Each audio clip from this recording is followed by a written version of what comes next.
So ayun, okay KGX, kamusta kayong lahat? At ito no, so good evening no, kakabalik lang natin no, galing tayo ng Tarlac mga idol. So kung mapapansin nyo, yung binigay nating TA nung Monday, I think Monday and Monday.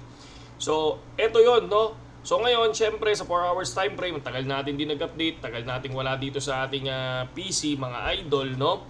So eto siya, no, ito yung actual. So ano ba yung nangyari? So kung mapapansin nyo, ayan no, tuloy-tuloy, di ba? Tingnan nyo, oh. Pati yung graph niya is pare-parehas and then na-break dito, pak, no? Na-break, bumagsak, pumalo. So good. Good call dito sa area na to.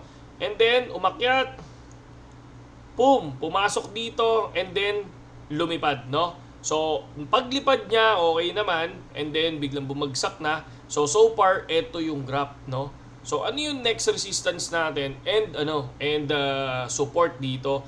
So, ako, kung tatanggalin ko to mga lodi, no? Kung hindi ako mag-isometric triangle, kung mapapansin nyo tong linya na to mga lods, no? Yan, tingnan nyo, pantay na pantay mga lods. Yan, mga idol, no? Yan. Yang area na yan, mga idol, no? So, pag yung area na yan nalagpasan, for me, no? Ayan, tingnan nyo to. Tingnan nyo to, tong area na to. Yan. So, yan. Para sa akin, mga lodi. So, yan. Yan yung pinaka support resistance ko ngayon is 52,409. 52,409 yung ating pinaka-resistance ngayon, no? 52,409. Siyempre, hindi rin mawawala ang 53,000 natin, no? 53,100. Siyempre, ito, buburay na natin dyan dahil nakuha na yan. And then dito, sa support natin is 50,900. Tama ba? 50,943. So, yan yung ilalagay natin ngayon. 50,943. Okay. So, ito yung binibigay ko mga Lodi, 943. Itong binibigay ko mga idol, hindi naman talaga siya 100%. Lagi nyo tatandaan yan yun ang sinasabi ko sa inyo. No? Dapat ang trade nyo, syempre kayo magdesisyon kung ano yung gagawin niyo, susunod ba kayo o hindi. So far, ito yung ginawa nating resistance ngayon, 52,490 at 50,943. So, para sa akin yun, mga Lodi. No, pag ito na-break, mga idol, no, possible, ang hinihintay kasi nila minsan, hinihintay nila yung pagtapos ng candle. No? Kapag bumagsak yan dyan, and then natapos yung candle, tutuloy-tuloy pababa yan, mga Lodi. And then hanggat hindi natatapos yung candle, no, minsan, hindi yan bumabagsak. So, ang nangyayari, tinitingnan nila yan sa 15 minutes time frame pag natapos yung candle dyan. So, pag natapos yung candle dyan, ayun na yun. At nalaglag, dun sila nagtitrade, mga Lodi. So far, ngayon, nasa 4 hours time frame tayo. So, ito yan. So, 52,490, 50,943. Okay? Yan yung ating TA ngayon, mga Lods, no?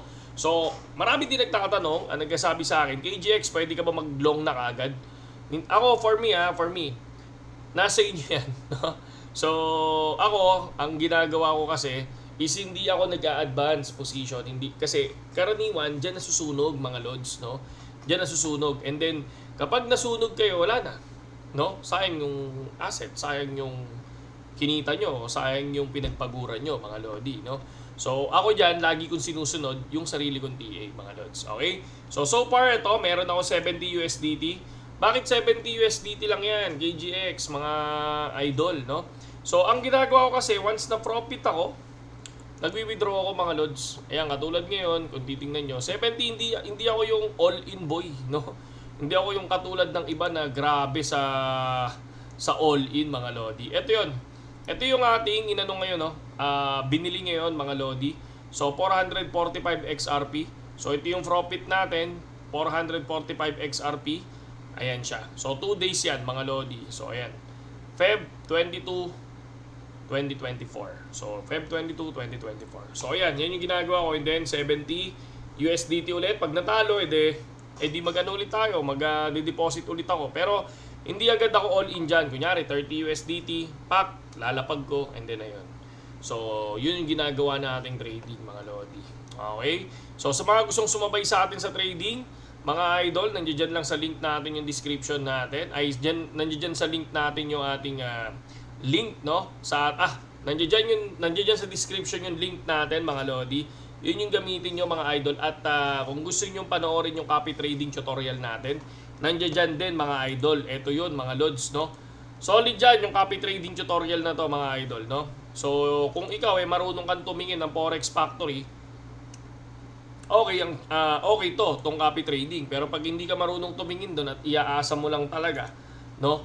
Walang mangyayari. So yun, Ayan. okay, KJX. Ito yung copy trading full tutorial natin, mga lods, video no? tutorial So, panoorin sa niyo yan, future and then copy kung trading gustuhan ng nyo, BitGet. ayun. Okay? No, Kayo sa na ngayon, magdesisyon, meron mga tayong idol. 44. And then, syempre, Telegram update tayo. Ayan, grabe naman si CM, oh. Tingnan nyo, oh. 125%, no? Ilan ba yan?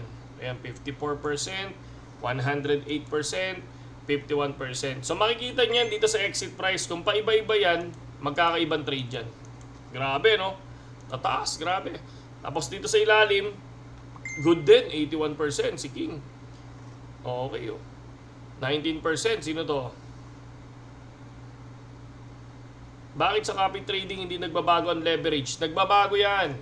Nagbabago yan, mga idol. Ang sinunod mo kasi yung leverage ng copy trader. So dapat ang gawin mo, magbago ka ng sarili mo, tapos sabay nandoon yung tutorial natin ng copy trading, yun ang panoorin mo, mga lods, no? Ay, ito, may nag-send. 'Di ba? Andiyan, master, kung paano palitan yung leverage, oh, 'di ba? So, ang gagaling nila, mga lods. And then ito, good naman, good yung mga ginagawa nila. Meron silang SL, oh, yun, oh, 20% and 30% na take profit. Good dyan, mga idol. O, ito. Tapos nagbigay na naman ng TACCM. Good job, CM. Okay. So, 51.7. So, 52 resistance. So, pag na-break yan, okay. 15 minutes time frame, BTC support resistance. Okay. So, ayan. Nagbibigay sila ng mga TA, mga Lodi. At syempre, tingnan din natin yung mga ito. So, if you have survived BTC crash, totoo to, nag-15.4K talaga, tapos to 69K. So, last bull run, 69K naman talaga. Siyempre, nakita ko din tong Luna, 2 going to 0, no, dahil kay Dukon, no. So, ayan, FTX na, wala na, FTT. Ayan. Binance bank run, CZ stepping down. So, ang daming nangyari naman talaga 2-year bear market. So, gaano kaya ka tagal ang bull market, no? So, ang bull market is napakasaglit lang yan. Pagdating sa tuktok niyan, going bull yan, mabilis, papunta yan, tapos pagdating sa tuktok, biglang wala na. Simula na ng bear market, mga lodi. Yun yung inaabangan ko, no? Yung masarap mag-short dun, mga lods, no? So, yun lang, yun lang, mga idol. At kita-kits tayo sa trading, mga lods. At magandang gabi sa inyo lahat.